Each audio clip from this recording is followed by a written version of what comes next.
This is Bill Quarter offering a presentation today with one topic, your skin and its hidden secrets. And specifically kind of a subtitle, your skin and do you know its secrets? And why am I asking? I'm asking because of the dissatisfaction that I think most of us feel with the course of history. And that is there's been so much bias and prejudice based on the color of someone's skin, when in truth the color of someone's skin tells almost nothing about the person. It doesn't tell you their level of character. It doesn't tell you their level of intelligence. One thing and one thing only that the color of skin tells you is where their ancestors lived in terms of latitude. And let me explain. If you live near the equator, if your ancestors over the last 10, 20, 30,000 years lived near the equator, they would have had to develop high pigmentation in their skin. That's just biology. That's health. You need that pigmentation to block ultraviolet light. If you do not have dark pigmentation, that ultraviolet light damages the skin. And so for those people who lived near the equator, they had very, very dark skin. The opposite is true with those people of high latitude. If you had high latitude, let's take Finland. Those people are receiving light that has passed through much more atmosphere. They're receiving light that's come in at a much different angle, and that light is much less intense. So instead of dark pigmentation, they don't need biologically and for their health dark pigmentation. In fact, they need just the reverse. What they need is very pale skin to absorb vitamin D. The paler the skin, the more vitamin D you absorb. If you live in Finland, you need to absorb vitamin D, otherwise you'll probably be vitamin D deficient.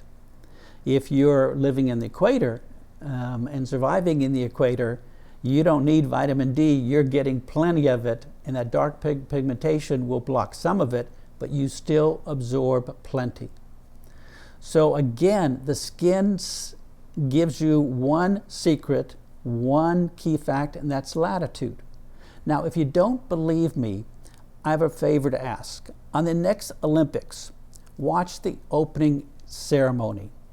In the opening ceremony, what they always do is they bring out the countries one after another, usually alphabetically. Look at the color of skin that's the average for each individual group from any country, and you can guess which is their latitude very, very easily.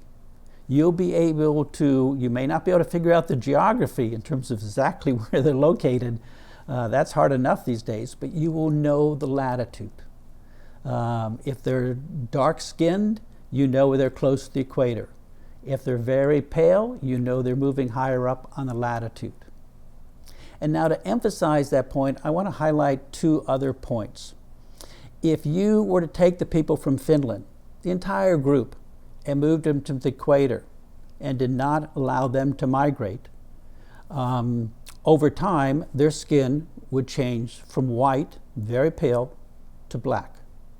If you took the people from Ethiopia and you moved them to Finland, and you had those people not able to migrate, it may take multiple generations, but over time, health adapts to the environment. Biology adapts to the environment. Those dark-skinned individuals would eventually be pale-skinned. So again, the skin only reflects your ancestry and the latitude. And yet we don't seem to grasp that. We don't take an intellectual viewpoint. We seem to take more of an emotional viewpoint. And I'll end with this point and then recommend one habit. I was raised a Catholic. I've seen many, many pictures of Jesus Christ on the cross. His skin is always really white, ultra white sometimes. And yet, if you look at the latitude where he lived, most of the people where he lived and when he lived had brown skin. Certainly skin that was more towards brown than white. And so if they were to accurately paint the actual color that his skin was most likely, it would not be lily white. But again, we misinterpret. We misjudge. We do it to frame our bias and our prejudice. So the habit I'm asking is a simple one. Try to move away from judging people on the color of their skin. Try to realize that it tells you only one thing and one thing only. And if you just keep that in mind and develop that in mind, maybe we could decrease some of the conflict and prejudice that seems to abound everywhere. So thank you for listening. Give it some thought. Hope you continue to listen. And I'm going to address a topic that's on the inside of us, not the outside, in the next presentation. Thank you.